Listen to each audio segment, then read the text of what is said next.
Cet Ulums minor semble tout droit sorti d'un conte de fées. Classé monument historique depuis 1938, cet orme est exceptionnel de par sa morphologie.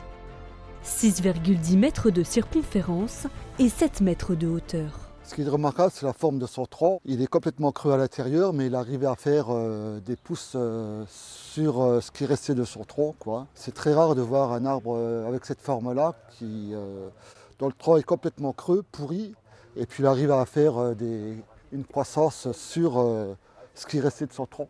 Témoin des guerres et survivant de la graphiose, une maladie qui a décimé la plupart de ses congénères dans les années 80, ce spécimen serait âgé d'au moins 400 ans. Il a longtemps été décrit comme ayant été planté comme arbre de la liberté au moment de la Révolution. On a plutôt tendance à considérer qu'un autre texte relate le passage d'un prince. Alors on ignore qui exactement, à la fin du XVIe siècle, au début du XVIIe siècle. Donc je pense que c'est quand même plutôt ce moment-là qui correspond à la réalité. Les documents écrits n'existent quasiment pas, hein. Enfin, en tout cas on les cherche pour l'instant. En défendant le Grand Est au concours annuel de l'arbre de l'année, l'orme éternel fait la fierté du village.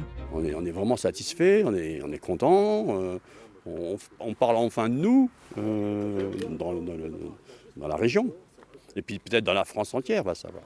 Pour que l'orme de Bétange devienne l'arbre de l'année 2023, vous avez jusqu'au 18 décembre pour voter.